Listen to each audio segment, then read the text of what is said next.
Joining us now to unpack the situation is Dr. Charles Burton, a China expert and senior fellow at the Macdonald-Laurier Institute. Doctor, welcome back to Forum Daily. Thank you very much. It's good to speak with you again. So let's start with the 11-year sentence for Michael Spavor. Did you expect this ruling, and what does this indicate for Michael Kovrik's situation? Well, 11 years is about right for this kind of crime of foreigners who are alleged to have committed espionage in China. A previous case of the Canadian Kevin Garrett back in 2017 was an 8-year sentence. And like Mr. Spavor, he'd also done absolutely nothing that was actually espionage. So anyway, that seems to be the norm. I think with the case of Michael Kovrig, I expect that the sentence will be higher because the Chinese government's narrative is that Mr. Kovrig was a spy master and he was getting state secrets from Mr. Spavor, who was his subordinate. So, one presumes that Kovrig will get a stronger sentence. The question is, how much of a sentence will he get? If it was a death sentence, I think we'd have really a lot to worry about. But, giving out a sentence like this simply allows the possibility for their deportation, because once the case is settled, which in the case of Mr. Spavor now is, under Chinese practice, they could deport him at any time.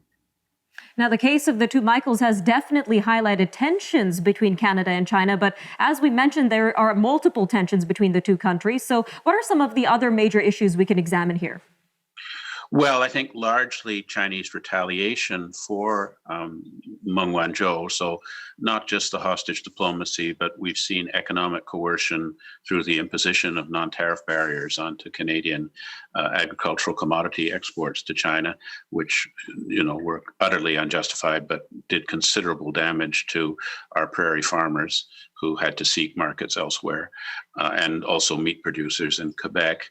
But, we have a wide range of issues with China, particularly cyber espionage, Chinese influence operations inside Canada attempting to corrupt Canadian policymakers, harassment of people in China who oppose the regime, particularly Canadians of Uyghur and Tibetan origin, and China's domestic and international human rights, including the genocidal policies towards Turkic Muslims in the Northwest, China's betrayal of its commitment to maintain freedoms in Hong Kong, China's expansion of military bases onto reclaimed islands in the South China Sea, and it just goes on and on and on.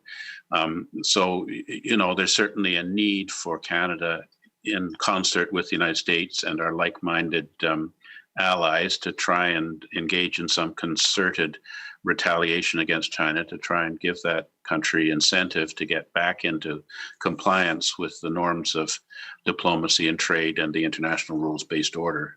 This is really a matter of great urgency in terms of the geostrategic future of the globe, both economically and in terms of security. Just over a minute left, Doctor, but what kind of steps do you think the Canadian government should take in order to bring these Michaels back home? Well, we have been trying to work with the United States to get a deferred prosecution agreement that would allow Ms. Meng to return to China if her company Huawei paid a big fine and she acknowledged culpability.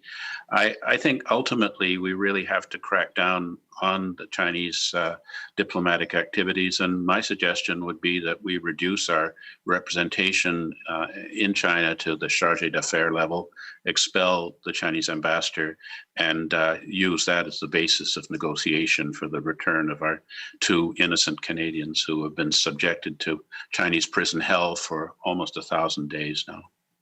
All right, Dr. Burton, always great having you on Forum Daily, sir. Thank you again for giving us your time today. It's good to speak with you.